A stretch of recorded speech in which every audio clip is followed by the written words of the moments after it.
Hey everyone, this is Nitro. In this video, I wanted to update my 3C tier list video because the major update in May has been released, and with that, 5 new 3Cs were added, which are Angelina, Jugler, Landius, Liffany, and Yusuke. So, first, before I go into those new heroes, I thought I should do some updates to the existing 3Cs because of, points that were raised to me, as well as just realizations about them not being good or whatever. So, first things first, Geralt and Layla needs to be moved to PvE only, because Geralt and Layla's apparently is just terrible for PvP. I thought that the 3C, which allows her to act again to get further to attack characters, would work. Apparently it doesn't, so down they go to the PvE only section. Secondly, this is more, I guess, optional based, but first of all, I keep hearing from people that insisting that Cherie is good for both PvP and PvE. So I'll raise her up there, And it's true. To be fair, it is true. As long as you can give Cherie attack blessing, she can almost always one-shot enemies, and in that case, she's going to kill 2 enemies in one turn, which is very, very useful. Sonya similarly then gets moved up into the OK for PvP and PvE section, because Sonya essentially is very similar to Leon, for a lot of fights anyways. For let's say time rift, stuff like that. Once she kills an enemy, she can retreat back 3 tiles, and with each kill, her stats gets increased to the point where her stats can actually be stronger than Leon's stats. So it's true that she is okay for PvE content. It's just that, for the bigger the boss fights, if you will, like fights against, let's say, dragons, against Anikis, those kind of things, where she cannot one-shot the boss, then she can't retreat, and then, she's not that great in that sense. But for Time Rift especially, she does have a use for sure, so I moved her into the OK for PvP and PvE section. Alright, so those adjustments cover the changes I would make to the characters, and now let's move on to talk about the 5 new characters, and we're going to start with Angelina. I would place Angelina into the OK for PvP and PvE section, and the reason for this is because Angelina has a lot of utility in general. She can alternate characters to swap positions, she can AoE, she can single target strike. She is almost like a jack of all trades character, and she's actually good at all of these aspects. So that's why she falls into OK for PvP and PvE. Her 3C, in fact, is basically an AoE attack, and she can act again after the AoE attack. So, what can she do in that kind of situation? She can AoE, and then depending on your second skill, she can attack a single target, she can AoE a second time, she can retreat, and then after her AoE to get into safety, and then depending on your last 2 skills, sometimes she can do things like constantly alternate and tidal surge to keep acting again to refresh that AoE skill, the 3C of hers. So it offers her a lot of utility. She can be a suicidal attacker, like trading characters, or she can be endlessly trying to AoE over and over again, right? There will be some downtime between AoEs and so on, but once again, the fact that she can double AoE or whatever makes her incredibly deadly, depending on the situation. So in some ways, you can almost say she could potentially fall into the top tier for PvP and PvE section, but I would say she's more of an OK character, not top tier. At least for PvP purposes and PvE purposes. The combination of the two. So that's where she goes. Jugler and Landius as tanks, I would say they fall into the top tier section. Okay. The reason for this is, generally speaking, tanks just need to tank hits from the enemy. It's simple, but it's true. And they need to survive those hits. Both Jugler and Landius are capable of doing that very, very well. So that really sums it up. I would generally say Jugler is not necessarily top tier for clearing regular fights, like, let's say Time Rift and so on, but he can certainly be used in them. I mean, for example, Keebs streams with an Origins of Light party. Then he uses Jugler as his tank. So, and the other aspect of this is that Jugler is pretty much the top tier character for 2 of the Ancient Beckoning fights, right? And those are... what were they? Jormungandr is definitely one, where he can provide immunity to fixed damage and AoE heal and so on. And the other fight where he is top tier is against the enemy that gives you Battle of the Gods. Oh my god, I can't remember the name. It's Lost Sleipnir. Sorry guys, I literally can't recall the name. This is ridiculous. But I'm actually gonna have to look that up. This is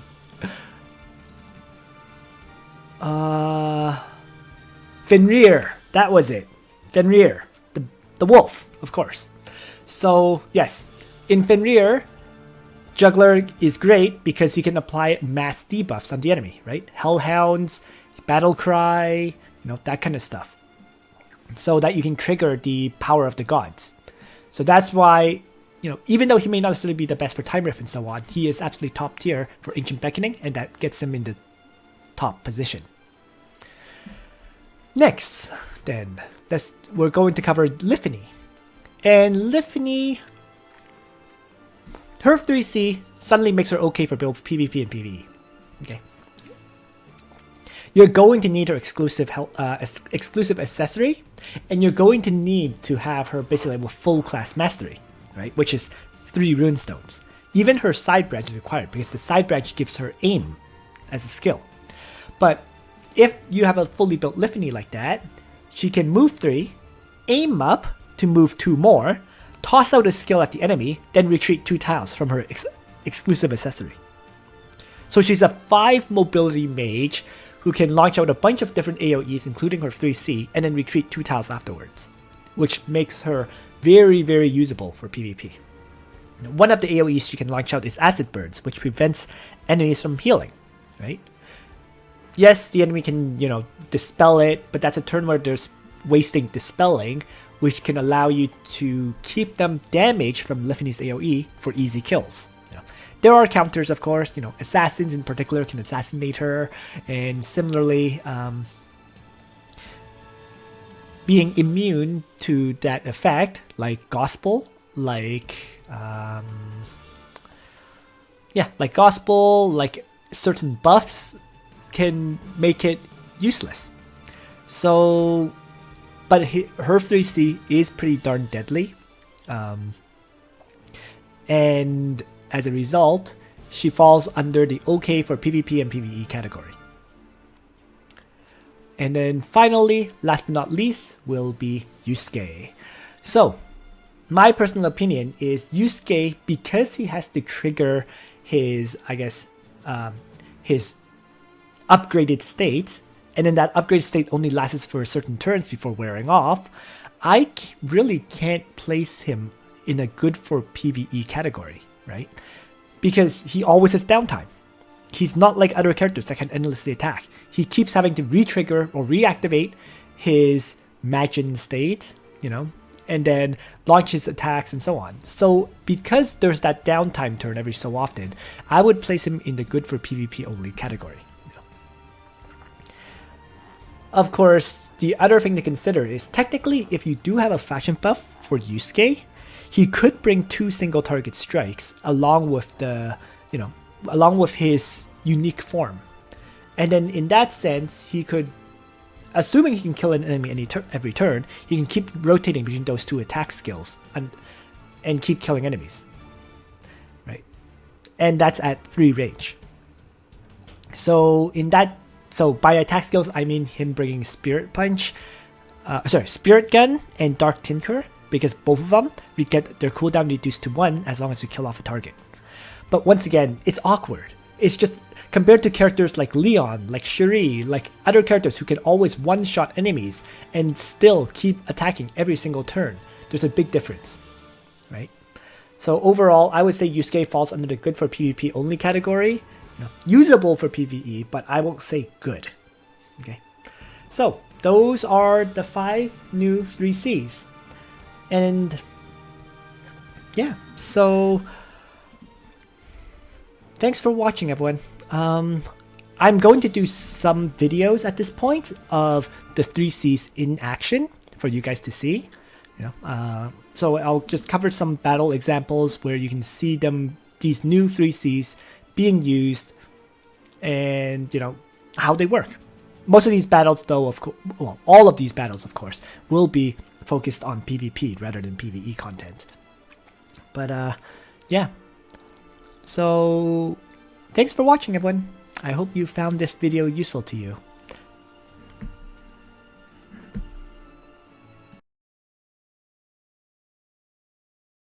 The first 3C example clip I want to demonstrate is one showing Angelina and Landius' 3Cs. So in this particular example, it's a combination of both their 3Cs which allows Angelina to succeed, where Angelina uses her 3C, Landius' 3C makes him immune to knockback, and as a result of that, Landius doesn't get pushed back, and that exposes a damage dealer of the Landius' player's party, allowing Angelina to suicide strike against that character. So she activates Tidal Surge, moves forward, uses her 3C, pushing enemies back. So Landius here, immune to knockback, stays in position. The Mystery Knight is blocked from getting pushed back by Landius, of course, but Tierlist and Luna both get pushed back, and they are pushed back 3 tiles.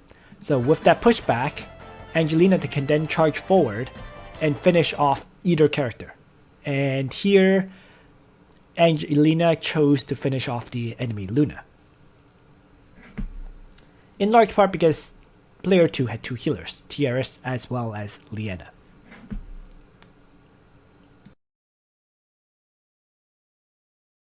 The next example of a 3C in action will be Jugglers.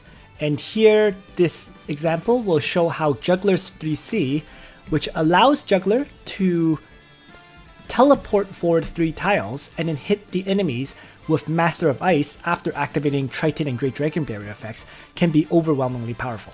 So here, Yeezy Boost starts with a Haka Rorin attack from Sakura, doing massive damage to my characters.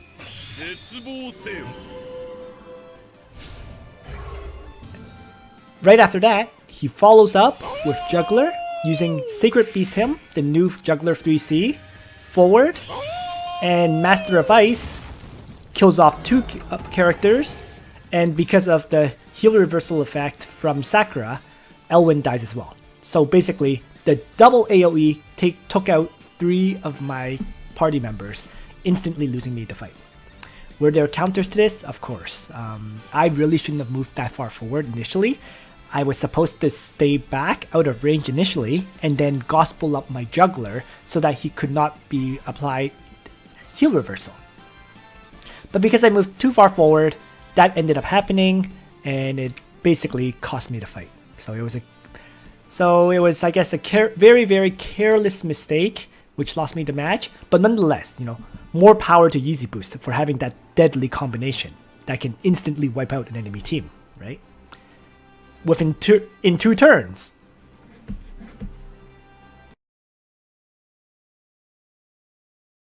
The final 3C I'm going to be covering in this video will be Liffany's 3C. Now, be aware of that for Liffany, the reason her 3C fits in so well is because Liffany pretty much always has to bring the aim skill. So what happens with Liffany is that aim skill is 1 point.